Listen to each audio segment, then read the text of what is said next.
Father's Day is a big mystery to my family. I've been in radio and television so long, my kids don't call me Dad. They think of me as their sponsor. Catapults of propaganda. The truth is out there. Some alien race to come down and threaten us. The military-industrial complex. A highly funded yet unofficial government agency. Take the red pill. If this were a dictatorship, it'd be a heck of a lot easier. Welcome to PID Radio. I'm Derek Gilbert, and for Sharon Gilbert, we are proud to present a special broadcast of Peering into Darkness this afternoon. We wish you, if you are as blessed as I, as a father, I wish you a happy Father's Day, and we thank you for listening this afternoon. Our guest is one we've had in the recent past and one who always brings a lot of information to the table that you just don't hear anywhere else. Captain Eric May, the commanding officer of Ghost Troop, a cyberintelligence unit. Welcome back to PID Radio. Well, GT Derek, it's always a great pleasure to be back with you and have a chance to talk to your audience about the important things going on and yet to come. And a happy Father's Day to you, sir. I appreciate you taking time out on this Sunday to join us. Well, thank you kindly. You know, since you're part of Ghost Troop itself, you know that we have about 175 active Ghost Troops and then probably about another 150 in reserve. So in traditional Army parlance, I'm as the captain in charge of the unit. I'm referred to as the old man. It's just first sergeants are called the first shirt and or top, and the captain gets to be called the old man. So I guess that means I have 325 unruly children in Ghost Troop. The problem is I'm probably the most unruly child of them all. But that's where we get our character as the black sheep squadron of the Info War. There you go. Well, as we record this on the 18th of June, 2006, you made the comment before we began the broadcast here that what we appear to be looking at is the first day of the summer terror season of 2006. I think unquestionably, yeah. Can you expand on that? I know we got some things coming up this week of interest. Are you referring to the federal government's continuity of government drill where everybody's heading off to the bunker this coming week? Yes, I am. And before we even start talking about the drills, I ought to give a nickel's worth of my background to your audience who may not have heard that part. My military career started in 1977. I enlisted into the Chemical Corps. Nuclear, biological, and chemical warfare was my specialty then. Afterwards became military intelligence after college days. But wound up in an exercise unit, the 75th Division out of Houston. And we specifically worked exactly the kind of thing they're doing. They're doing a 4,000-member continuity of government CPX, or command post exercise. They're going to go through a rehearsal for, in fact, they've been quoted as saying, something bigger than 9/11. That's what they're rehearsing. Mm-hmm. They're doing the kind of rehearsals that really may have made sense during times when we thought there were going to be intercontinental ballistic exchanges. But now, the fact that drill is coming tomorrow means that, in our way of looking at it, the federal government is making sure it has its act totally together. They've learned how to put their guard up so that they can be ready for whatever. Now, to hear them say it, what they're getting ready for is, again, they say, another 9/11. If you want to hear us say it, yep, that's exactly what we think they're getting ready for, another 9/11. It just comes down to, we don't think another 9/11 might be inflicted from abroad. We think another 9/11 is being planned from within. And we code that, of course, 9/11-2B, or the 9/11 which is to be, the one they keep telling us in the media is not a matter of if, but of when. Mm-hmm.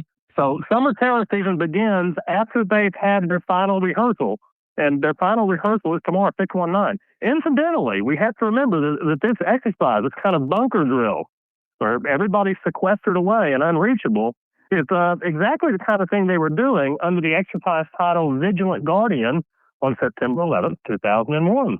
So maybe they were getting ready for a September 11th on September 11th, too. Interesting. That's always significant. You look for patterns in history and then try to use that information to project what's going to happen in the future. There was also a drill taking place in London on 7/7, and so we've got a drill beginning tomorrow, which would be the 18th of June, in which 4,000 government employees... 19th of June, excuse me, you're right. 4,000 employees in Washington, D.C. of the federal government representing 50 different federal agencies will leave their families, drive off, and head into the Federal Relocation Arc, which is a group of bunkers arranged in a ring, underground bunkers, designed to preserve the critical infrastructure of this nation in the event of a national catastrophe. This is the largest test of its kind since the 1950s. There was one other test, one other drill where they actually put 6,000 people in underground bunkers. It is now. What is it about this drill, Captain, that leads you to believe that it's either a test for something or may actually be the precursor to something big happening? Well, okay. A lot of times, I'm going to wax Socratic here. Socrates a lot of times will describe things in terms of sports or whatnot. Let's describe them in terms of fighting. I teach a little bit of Taekwondo. I'm a low end, the second Dan black belt. Anybody out there study? You teach everybody how to put their guard up. The first thing you learn when you learn how to fight is to put your guard up so you don't get hit, right? Right. Okay, man, that's a bunker drill. A bunker drill means we're going to protect headquarters. Now, the fighter headquarters is your skull. For an administrative unit like the federal government, it means the top people, the head of the department, right? Mm-hmm. So for a fighter, what you'd say is, it's time to do our protection drill, and you'd show someone how to cover their face, how to protect themselves against being struck, right? Mm-hmm. For a government, you take them all into a sequestered area where they can't possibly be interrupted or bothered. Same defensive maneuver, right? Mm-hmm. The only thing is that very move might well be. You may say you're practicing that move because you don't want to get hit, but it's a great move to use right before you go mug somebody too. Mm-hmm. There's nothing about a defensive drill that makes it inherently defensive. Defense is always part of what you do if you're going on offense. Okay. You always do offense and defense at the same time. That's war. That's fighting. That's whatever. So what they're doing is putting a guard up. The question for us as the American people is, why in the world are you putting the guard up? Why do you have to defend yourself so thoroughly right now? And the answer may well be because, in fact, certainly it is, because we're planning to do something else to the American people, and we want to be defended against them in that event. You understand, this exercise in defense is kind of like the guy on the street who comes up to you with his hands up in a boxing position, and he walks right up to you and he says, "Hey, man, don't worry, I'm being defensive." But he's walking up to you and he's got his fist balled up around his chin. Mm-hmm. I mean, what does it look like to you? You better grab your wallet and start running, right? Yeah. Well, these are hostile, predatory acts, and they are exactly the kind of things that tyrants always do. This is saber rattling. Remember, this is an executive branch that has already committed high treason against its people. It committed and controlled the 911 exercises. In doing this, the same kind of circumstances they're rehearsing now, by the way. This is at least their way of sending out a message that they are prepared to do it again. I'm not talking about what you're going to hear on TV. I'm talking about what smart people can figure out by reading between the lines.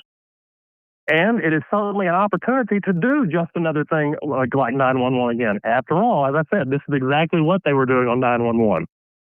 That way, if there's any kind of pesky trouble, if anybody starts getting loyal, if somebody brings a company of Marines down to arrest the people who are running the exercise, what do you have? Just what you were talking about. An exercise designed to prove that nothing on earth can interrupt continuity of government. So when you have treasonous or tyrannical government, what they're saying is we can do what we want and you can't touch us.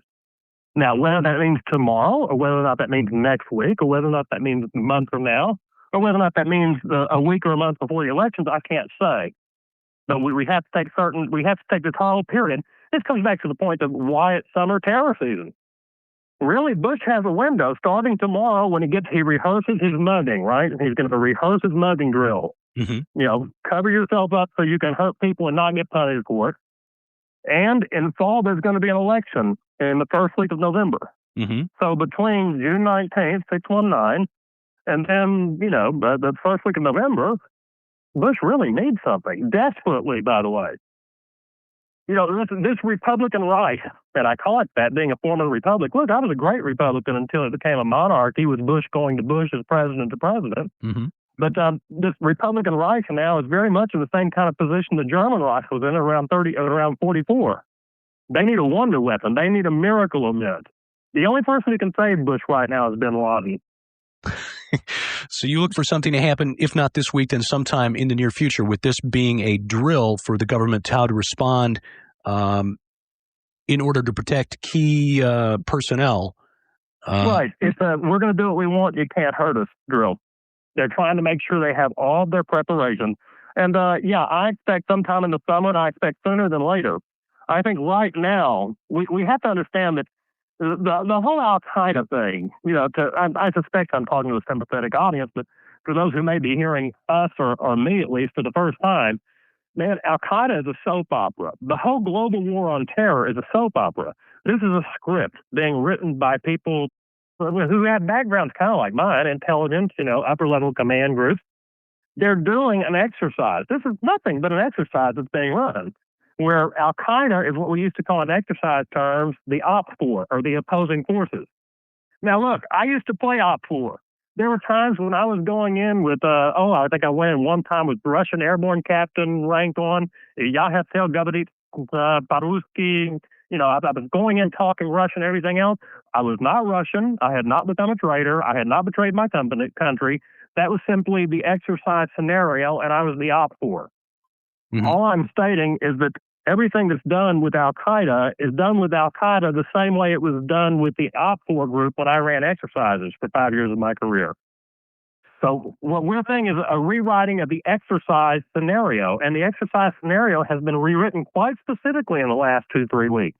Since the Canadian, of course that was a fiasco, that was bogus, but since the Bush folks put enough heat on the Canadian folks to come up with a little bit of an Al-Qaeda in Canada story, and I think that was the 13th? No, May. When was that? I would have to go back. June 4th. Now, I'm glad you mentioned that because that is something I wanted to get into, that and also the al-Zarqawi story. But let's start with Canada. How do you interpret the arrest of the 17 young men in Toronto? Well, I think it's strictly a matter of Bush putting enough geopolitical pressure on Canada. Remember, Canada, they say the dilemma of Canada is it's like sharing a bed with an elephant. If America rolls over, we crush Canada. That's the way America feels anyway. It's certainly the Bush feels. And I think that there's been enough pressure on Canada that Bush League operatives have probably managed to get certain people within the Canadian government to accede to, or at least close their eye to, a disinformation campaign. I don't believe a bit of this. I mean, this Canadian kind of thing is absurd. Nothing about it seems real to me. It seems like a totally contrived story, strictly set up. I think, two purposes. One, so that globalism can increase its power in Canada, so that you're going to have more of the emergence of a police-controlled fascist state in Canada, possibly as a result of this.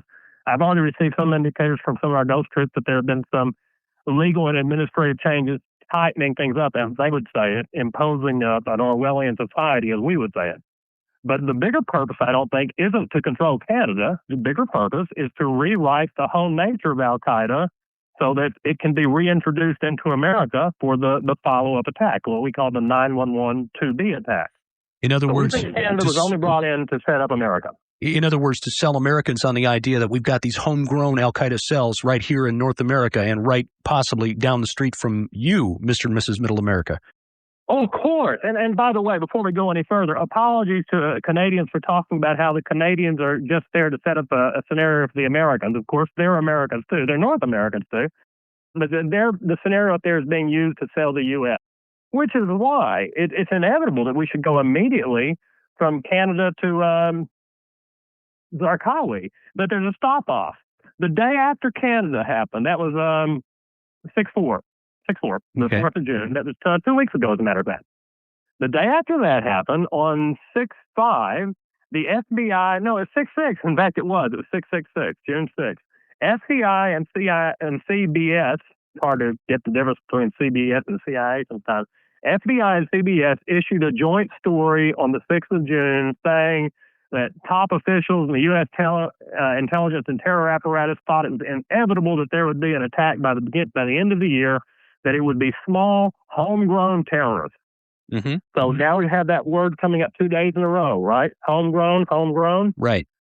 That was the 5th and 6th of June. The next day, the 7th, wow, surprise, surprise, Zarqawi is dead. Now, that gives Bush a chance to get the Haditha thing and other bad things behind him for a little while and fly off to Baghdad. That's a farce, but we won't go into that too much.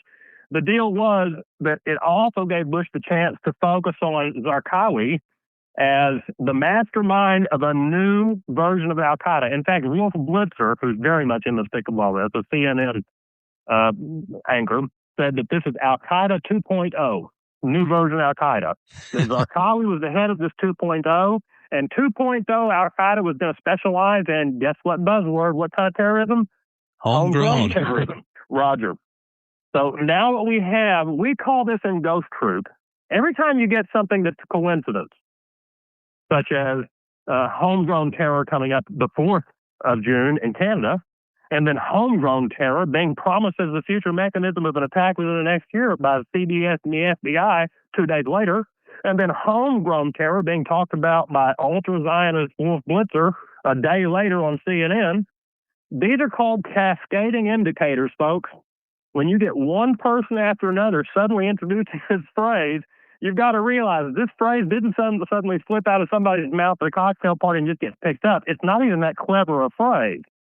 It's simply the phrase that everybody's going to go with. It is the new storyline. It is the new, as I said earlier, exercise scenario. It is the new redefining of Al Qaeda 2.0. You see, they do nothing but go through. All we do in Ghost Troop is we sum up what they're doing in the news cycle. We don't have to reach far for our intelligence. We watch TV. They tell us. Hidden in plain sight. We watch his enemies. As a matter of fact, I have a rule for your friends out there who may want to understand, well, God, how do you do that, Capt? How can you watch them like that?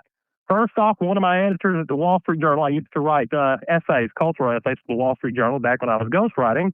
One of my editors, Barbara Phillips, was nothing but a TV critic. And she was the first person who ever told me how to watch TV critically. And I've learned a rule that works for us in the info war. Anytime I watch TV journalism, if you want to call it that, and if any of you want to watch it, please follow this rule. Never smile at them. That's an important thing. The reason the person you like to watch is on TV is because you like to watch them. That person is nothing but a professional rhetorician, call them a liar and you'll be closer, who is put there because they have, right age, right demographic, right tone of voice, the ability to fake sincerity. As some of my journalism friends have told me in the past, when you can fake sincerity, you're really a professional. That's it. These are professional fakers. So when we look at them, when I look at them, I tell the people I never smile. If I find myself about to smile, I suppress it. Because you need to look at them as enemies. You must look at them inimically. You must understand the patterns behind what they're saying, not be amused by how they say things in the moment. So we've seen this shift to homegrown terror all across the media. And then Thursday, there was a debate in the Congress about an Iraq war resolution. You probably heard about it. Yes. The Republicans basically are simply redefining their position vis-a-vis Iraq, which is to say that Iraq is part of the global war on terror. That was the whole thrust of this amendment, or rather this proclamation, resolution. But the thing that was significant to me was that about every other Republican who came up there was quoting Gestapo terror as being the new threat. Homegrown terror. So, again, these cascading indicators become a torrent of indicators and eventually a tsunami of indicators. So there's a tsunami of indicators, folks, and all those indicators say that the Bush regime, which needs to have another 911 event, 911-2B event, is right now continuing to set one up and has probably gone away from the large-scale terror events that G.T. Derrick, we saw in Chicago with the Chicago 9/11 exercises of May 2nd through 4th, or then in Texas City, where nuclear forces mysteriously appeared on January 31st, according to our prediction. Well, instead of doing a cataclysmic, multiple 911, several 911 worth of casualties, which is what they seem to have been doing, now we seem to have had a radical alteration in the script scenario, in the script rather. And the script is for a smaller, lighter, localized Al-Qaeda to carry out slightly less lethal operations. In fact, they've already given us something to work with. They said that they found 3 times the amount of fertilizer bomb used in Oklahoma City up in Canada. Right. That was the display that was put on by the law enforcement officers at their press conference after arresting those 17 young men. I found it interesting. Yes, I found it interesting that the bag of fertilizer that was displayed was for display purposes only, was not actually part of the load that had been intercepted, according to police. The other, right, all these things break down as you start looking at them seriously. Yeah, that was a bogus photo. Yeah. That's why, even the Zarqawi, look, man, getting back to Zarqawi, look, no one calls Zarqawi died, folks. Zarqawi is like bin Laden, and bin Laden is like the Lone Ranger, and the Lone Ranger is like Santa Claus. If you still believe in Santa Claus, if you still believe in Lone Ranger, then go ahead and believe in Zarqawi and bin Laden. If you figured out Santa Claus and the Lone Ranger, don't worry your head too much about what you see on TV when you see a picture of bin Laden and Zarqawi. But even the media stooges who are trying to shovel out this horse crap in Conchanola, even they were badgering the military the day after this happened, trying to ask, little things like, how is it we have such a remarkably preserved photo of Zarqawi when he was inside a building, maybe he was in the bathroom when a 500-pound bomb went off? Yeah, Man, that's Hamburger Hill time. That's not time to find somebody with a little bit of blood fleck on him and a pretty good photo shot. Well, exactly. The building was reduced to a crater and basically pulverized, and yet he was basically in the same number of pieces that he had going in. This is so much a proof of what Mama told us. It shouldn't be just, well, I guess we'll make it what Dad told us since it's Father's Day. You remember your dad said, son, I don't want you to lie, and there are a lot of reasons, but maybe the biggest one is because once you tell one lie, you have to tell another lie, and then another lie, and another lie, and pretty soon all you're doing is telling lies. And then your story's going to break down, you're going to get caught. Mm-hmm. Well, that's exactly what's happening with InfoWar. Every time they try to come up with some kind of crapola story, it gets cut to pieces. So we've got a story where a 500-pound bomb is flying in, and we're seeing one film after another of a building exploding, about 100 yards every direction down the streets. Have you seen it? Mm-hmm. Where it's like it vaporizes and makes a huge plus sign where it can go down the avenues and doesn't get blocked by the other buildings. Okay, so we got that great Photoshop to sell this story. And then we've got a dead or alive thing where we've got the bad guy shot down and we get to see his dead body, right? Mm-hmm. Right out of a Western movie. No class, it's sheer propaganda. But then how do you reconcile the two? We've got a building that goes, it looks like it got hit by a 500-pound bomb. And we've got a guy who looks like maybe he fell down a flight of steps and died from a ruptured liver because he doesn't even have a broken face. Okay, man, it doesn't work for me. No, that's like saying you got in a fight with a gorilla and that's how you got your hair messed up. No, you don't fight gorillas and just get your hair messed up. Get your backbone messed up. That's realistic. You see what I'm saying? Exactly. It doesn't pass the smell test. Well, that's the problem. Please understand. Remember, after 911, and look, folks, I was still on cruise control. I believed everything they said about 9/11. Heck, I volunteered to go back active a year later. Because I thought it was defending against the great onslaught. I bought all the stuff. I wasn't really politically plugged into. Well, but eventually the 911 research community caught on to 911. What's happened now is a nightmare for the people who did 911, which is the research community is getting to the point that it doesn't have to wait for something to have happened to figure out what happened. Mm-hmm. It's actually going to the point that it's becoming a collective intelligence entity. It is becoming a collective entity of intelligence in every respect. Common human intelligence, the intelligence of asking frank questions, as we do here, and intelligence in a very professional sense, where there are people like, I wasn't the best guy in my field in the world, but I was a real Fort Huachuca trained military intelligence officer. And there are, many such right now working in the internet. And collectively, what we're doing is we're becoming more and more credible to more and more people. And the people who seem to relish being in the role of saying that anybody who predicts, there's a whole realm of alternative media figures especially, who seem to make a career off talking about how Bush did 9/11. Mm-hmm. But seem to think their career depends on not mentioning the idea that maybe he needs to do another one. Mm-hmm. Anybody who says Bush did the last one, who isn't talking about whether or not Bush is about to do the next one, in my mind, must be working at some level for Bush. Please, just understand another term. I come over and I shoot your dog with a gun. Mm-hmm. Man, you're crazy to bring me over to babysit. A guy who will shoot your dog may shoot your kid, right? It's that basic. Yeah, exactly. It's called modus operandi, man. So why is it people are talking about how Bush already did it, but the same people are out there, for a good while, the very same people were making sure that they didn't imply that Bush might do it again.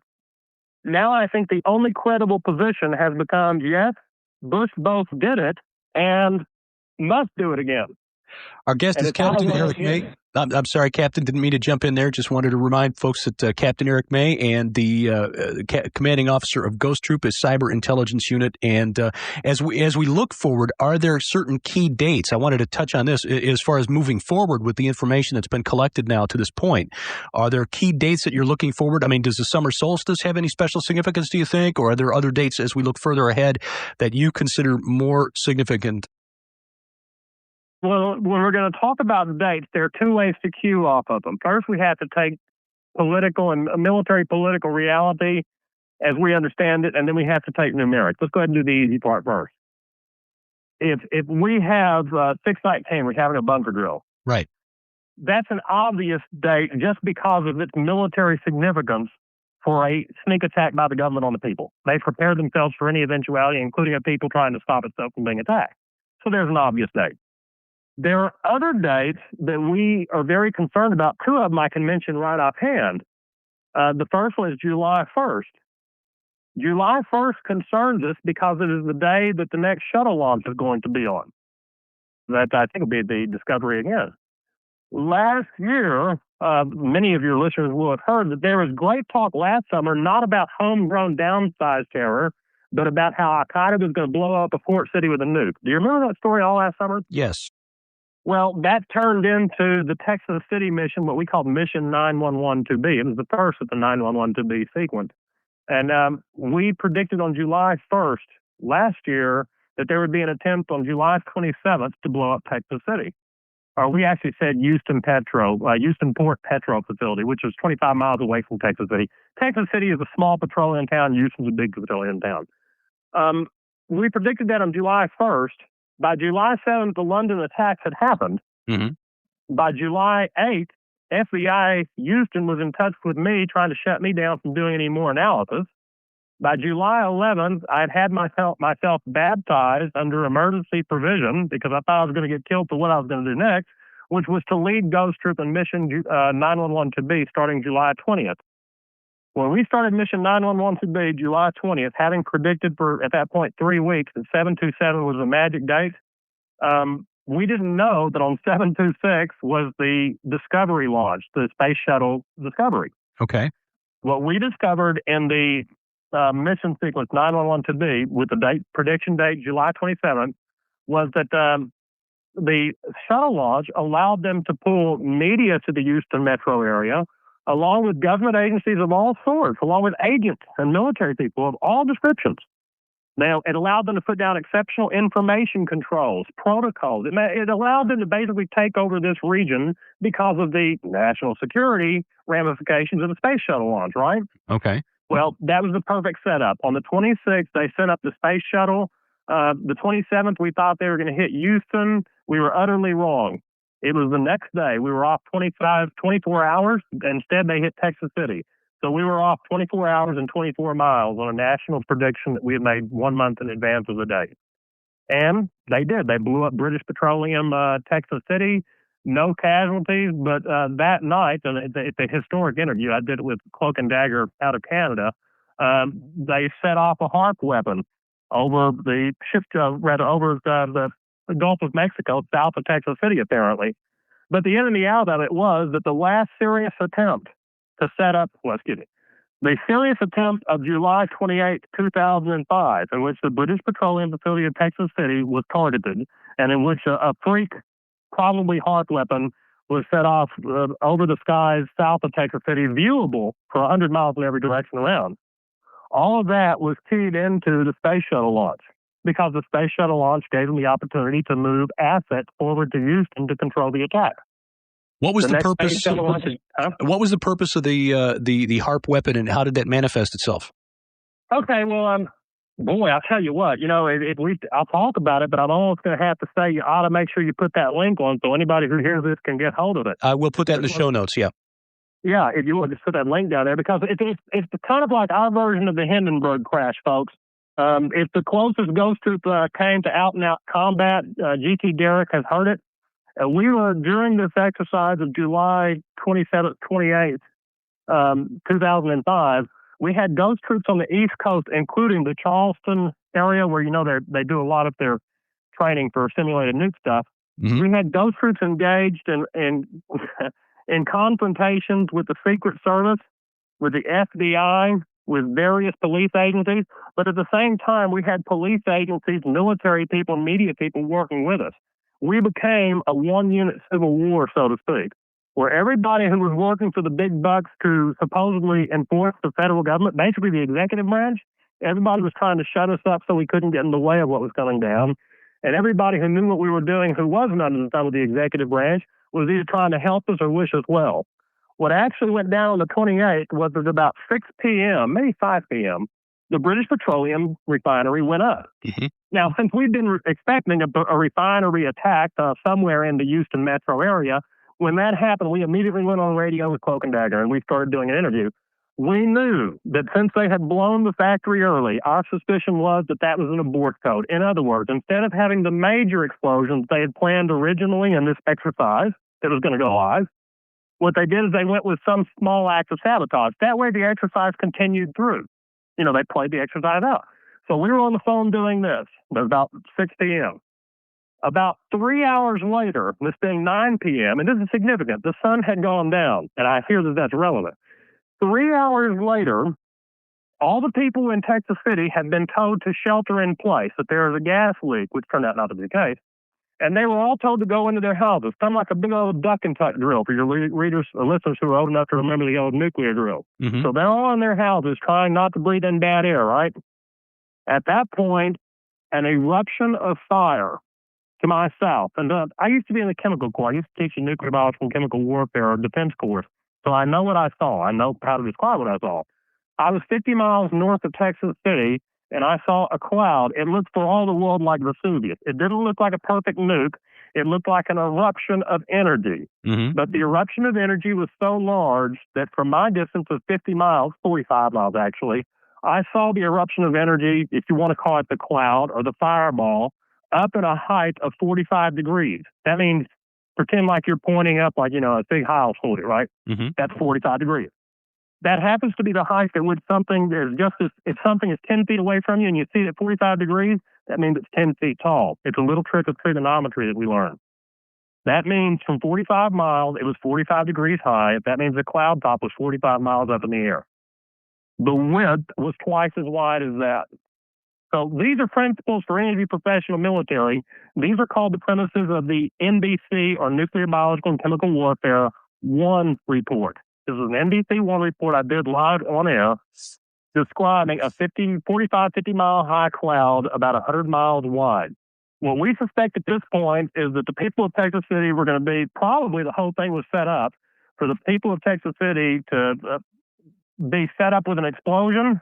Mm-hmm. That was going to be a nuclear explosion. So what we were going to see, the thing we saw from Houston that terrified this whole city, but never, by the way, got covered on any of the mainstream media.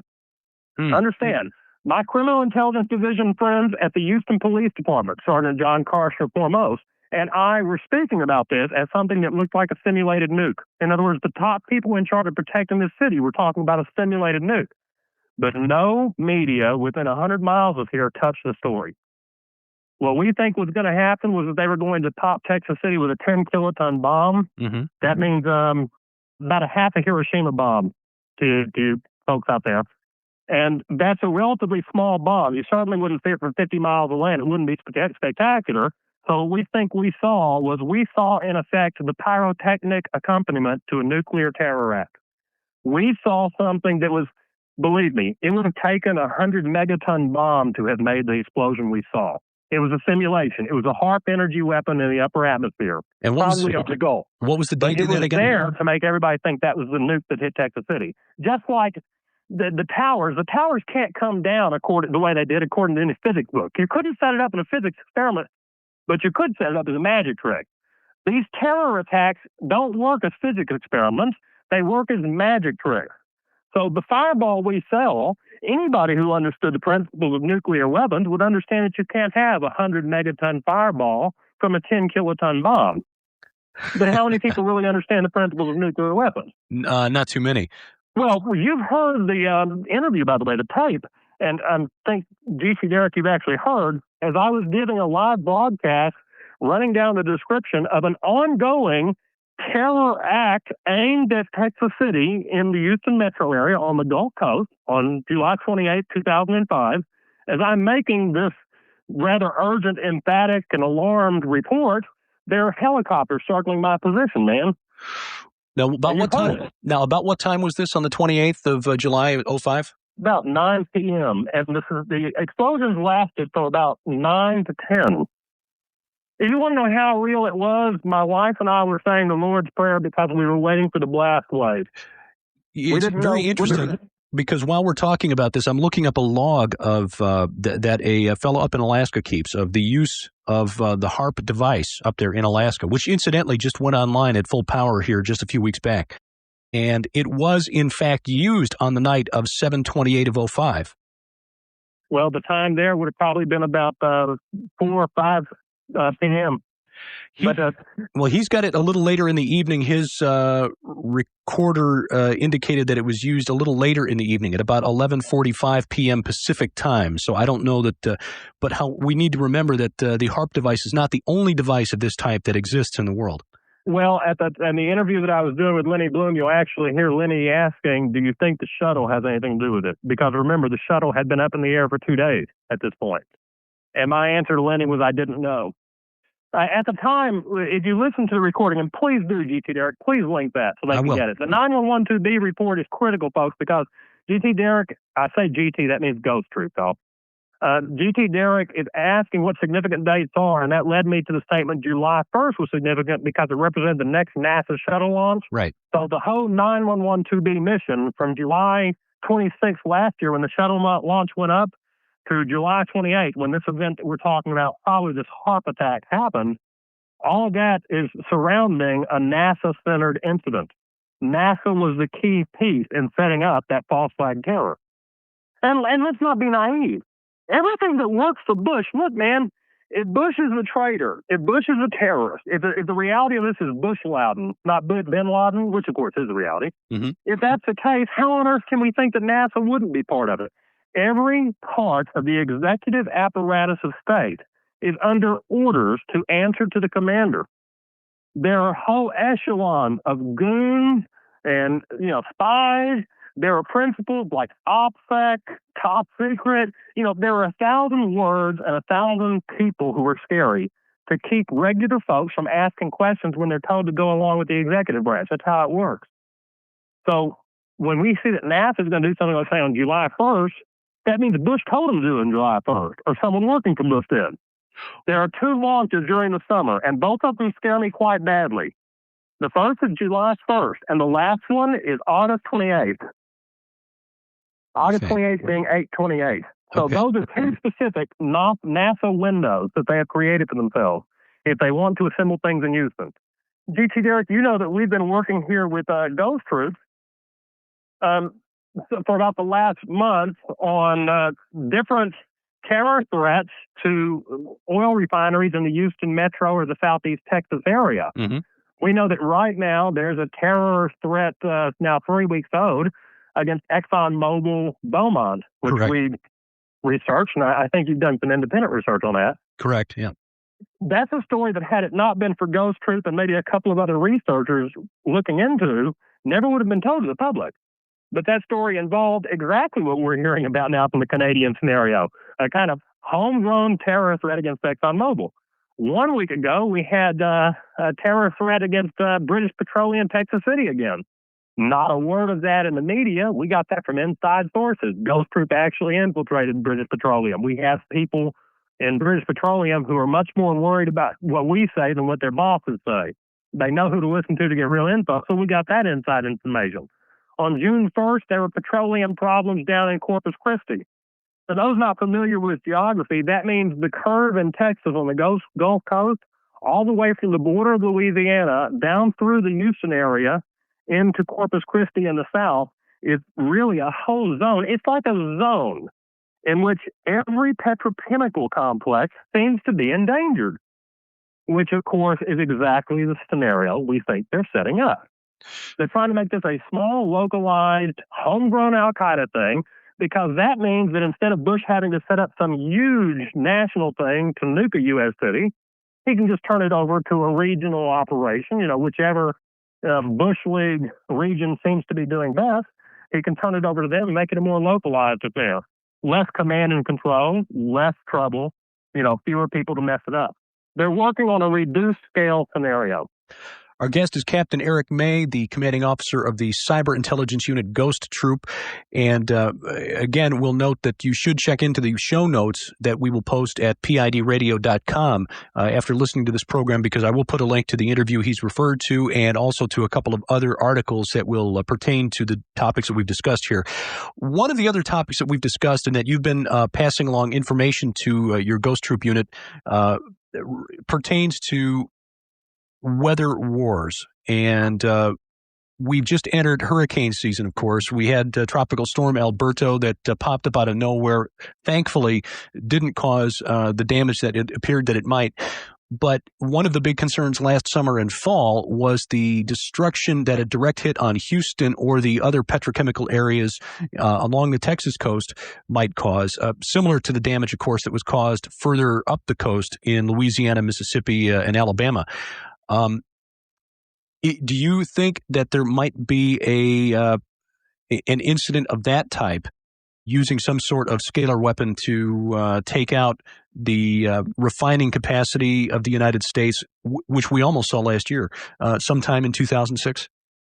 Yeah, to answer that directly and bluntly, I think it's inevitable. I think there will be numerous weather warfare attacks this year. Again, I think you linked to our home page. Folks, we didn't become converts to weather warfare, which means the application of this HAARP or scalar energy to creating thermal patterns largely that can be used to direct particularly ocean events. We didn't become converts to this by reading about it in comic books or on the internet. We became converts to this because Houston is the next city over to Louisiana for Katrina. When Katrina happened, I was at Camp Casey Crawford. I was up there with Cindy Sheehan and that crowd from early August.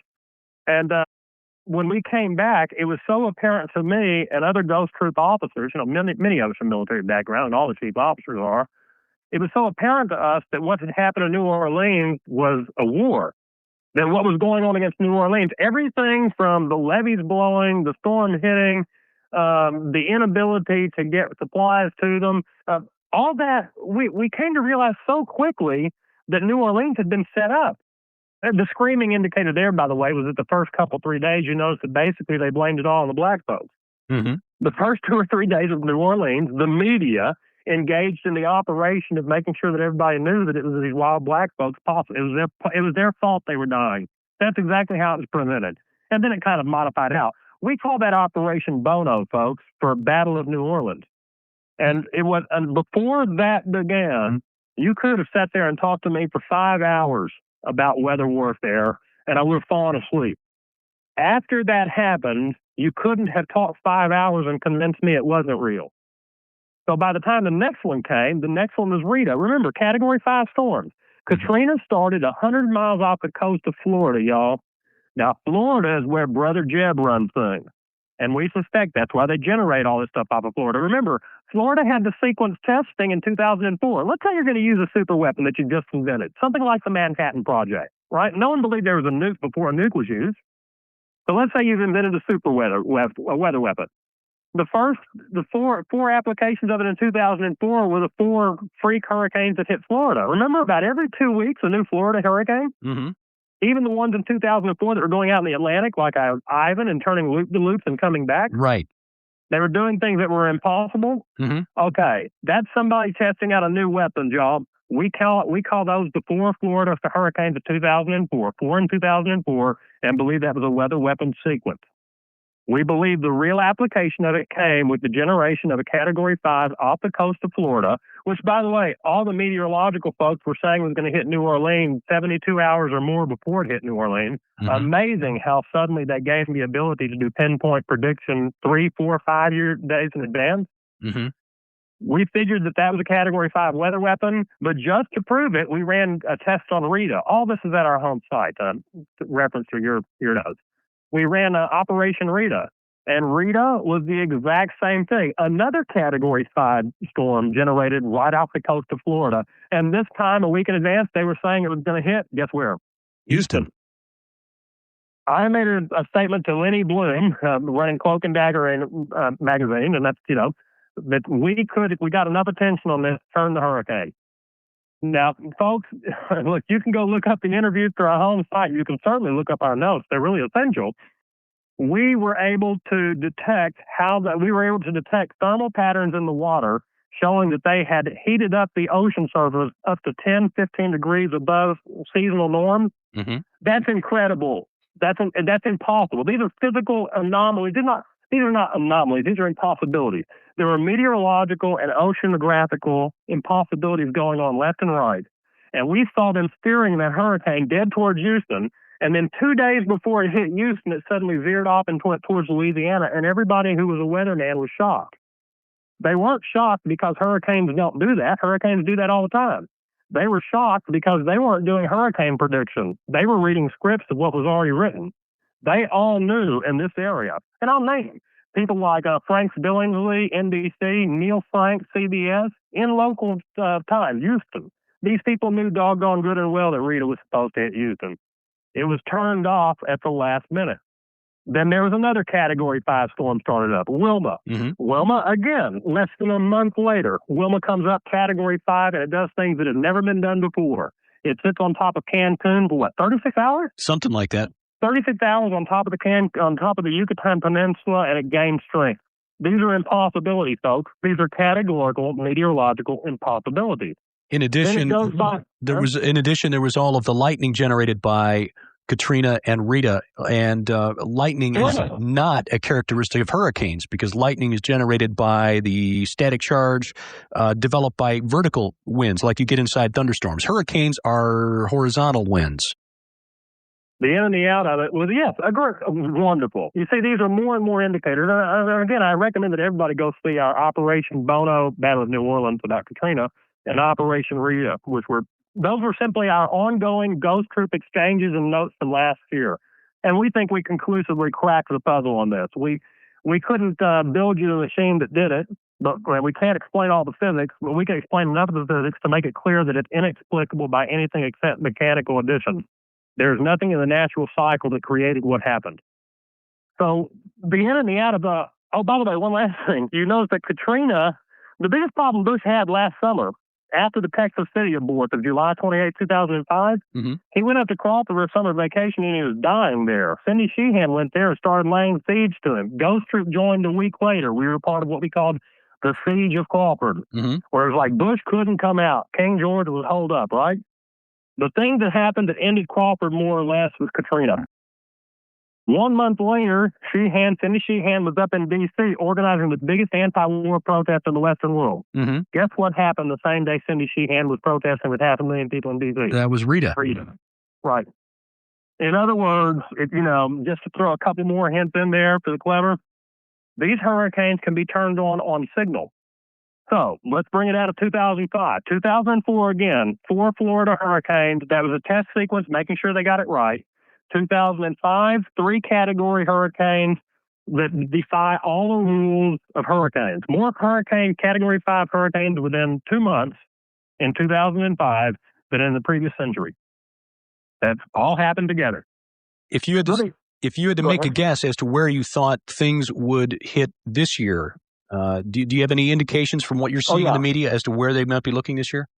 Yeah, let's go ahead and get there. But we're going to get to 2006. One thing I want to say before this, since we talk about InfoWar, folks, when we play the InfoWar model, when we try to understand the world, we ask that you forget what you see on TV and never smile at it again. Remember, I told you that. They're the enemy. Well, movies are just another branch of the TV, the media, corporations. There was a movie that actually prepared America for the devastating hurricane, the climatic weapons of 2004 and 5. Can you guess what the movie was? It was The Day After Tomorrow. Right, okay. And if you had to guess one guy's theater, movie branch that would make a right-wing Kill America movie, how about Fox? And in the movie The Day After Tomorrow, the premise is that because of climate change, there are going to be 10 to 15 degree ocean temperature shifts, which are going to cause Arctic hurricanes that are going to hit the north, right? Mm-hmm. And how far do you really have to go from that to say they knew that there were mechanical things that were going to cause 10 to 15 degree changes, not lower, but higher in ocean currents, and that there were going to be superstorms, not hitting the north, but hitting the south of the United States. Mm-hmm. And it wasn't going to result in a massive flood tide going through New York City, killing everybody, but rather a massive flood tide going through New Orleans, killing everybody, where coincidentally they had been rehearsing the Katrina scenario as a hurricane. I forget the name of it. They'd been doing command post exercises for about the previous 2-3 years in New Orleans. Okay, it's all there, folks. In 2004, summer up, they bring out the movie Day After Tomorrow around May, June. And then by around August, September, they're running the test sequence in Florida for the four hurricanes. Then the next year, you have the fulfillment of the Day After Tomorrow in detail, with the small exception that everything they said was going to be a cold weather storm from the north turned out to be a cold weather storm from the south. And instead of blowing out New York City, it blew out New Orleans. In other words, Murdoch and Fox and all the people who wrote the script knew exactly what was coming. The movie was written to prepare the people for what was coming and to make the people suppose in advance that the storms were as a result of man's climate abuse, global conditions. You see, they rationalized the hurricane sequence in advance to the public with the movie The Day After Tomorrow. And what we've been seeing since then is a rash of stories in places like, from sources like AccuWeather, NOAA, which is the National Weather Service, and channels that like the Weather Channel on TV, doing specials showing that New York or New England are ripe for a major hurricane strike. Well, let's go ahead, and since you want to get to 2006, in fact, your listeners in New York will want to listen particularly carefully now. First off, anything that comes out of NOAA is just as bad as anything that comes out of the TV station. Think about it. If you're a Satanist, if you're a sicko, if you run little gangs at the public to show them that you're in control, even if you set them up for mass homicide, then you set up little word games.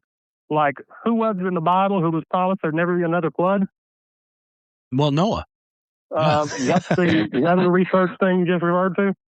Noah. Yeah. So if you were going to use weather to destroy people and you were a little anti-Christ sicko, what would you just maybe call your weather agency that people were looking to get good answers and good information to save their lives? Noah? Sure. You see what I'm saying? But what you're hearing this year, there are two zones that I consider to be of chief vulnerability to storms this year.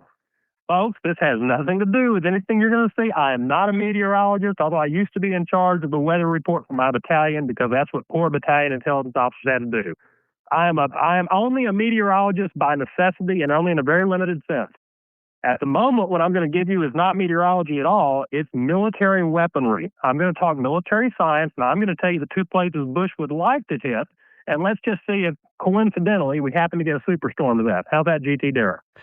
First place, Northeast United States, Pacific New York. Our premise is that every time a weather event destroys a city, that the people who were in the loop with Bush had time in advance to insure property they wanted to insure, to diversify or vary their investment portfolios so that they will be able to take that tragedy that happens to everybody else and turn it into sheer profit and gain for themselves. That would work if you knew your wife was going to break her leg tomorrow. You could insure her leg through London, Lloyd's of London. If you knew your house was going to break down, for heaven's sakes, that's why they have investigations anytime there's an insurance claim, because it's so easy to make money on misfortune. Well, we know now that they have been running simulations of a New York superstorm, and they've been setting up the story ever since probably spring this year of the New York superstorm of 3 or 4 decades ago, Category 3 that went into New York. And then there was the Long Island Express of 1938 that hit it hit at a Category 3, but it was moving so quickly that the winds on the northeast quadrant were actually Category 5. Well, what they're doing is they're setting up, again, they're rationalizing. This is just like The Day After Tomorrow. Remember, The Day After Tomorrow is a weather movie that talks about how we're all going to be destroyed by storms, and it's all natural. It's a weather movie that sets us up for what's coming by making us believe that what's going to be done to us is an accident. It's kind of like telling somebody you think they look sick when you know you're poisoning them. If you're poisoning them and you're smart, you keep telling them they look sick so that they think they're getting sick. And of course, what do you give them again? Well, Yeah. right. Well, the fact that they're setting this thing up so assiduously to us indicates that New York, which remember is the key, one of the key cities for Bush, they enacted 9/11. That was a setup that couldn't have been done without the New York political establishment. The New York political and financial establishment that set up 9/11 would profit greatly from a hurricane in New York, which would simply be called, as Wolf Blitzer called Katrina last year, Hurricane 9/11. Huh. It's nothing but terror. It's weather terror. We believe that New York financial investors, and folks, I don't try to get on these shows to make friends. Read that as global Zionism in large part. Mm-hmm. The Zionist financial community that happens to own New York, if y'all haven't heard that, that's true. We think they've invested up to the gills in the destruction of New York, and we think the destruction of a good part of New York is a high possibility this summer. It has nothing to do with, I don't have any crystal ball, but by the way, neither do they. The next time you hear these weather forecasters telling you something that's going to happen a month or a week in advance, just remember how many times you got rained on your picnic because they couldn't call the weather 48 hours in advance. Now think about that. They can't tell you if it's going to rain on your picnic tomorrow, but they'll tell you a week in advance that a superstorm somewhere out there in the Antilles is going to wind up in your brother-in-law's eyeball. Now that's better than prediction. Well, Captain, I'm sorry, we're just about running out of time here. Let's get to the last part. I do need to get the last one, New York and the Northeast. Mm-hmm. By the way, right now, apropos of that, y'all need to start keeping a real close watch on your weather conditions presently. We noticed in the superstorm period of 2005, which you can again access through our operations Bono and Rita, we noticed that there was what we call megathermal conditions throughout the South.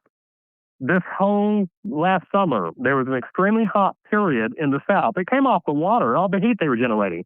If they're going to do one of these superstorms, they have to warm up the water current. Mm-hmm. Not just the currents where they're going to start the storm, but they have to warm up the water all the way to the target and including the target. Mm-hmm. It's like drawing in a line with energy. The fact right now that you're having record highs in the Northeast, right? It's like 95, 100 degrees all the way up to Boston. Mm-hmm. Okay, that's freak weather, y'all.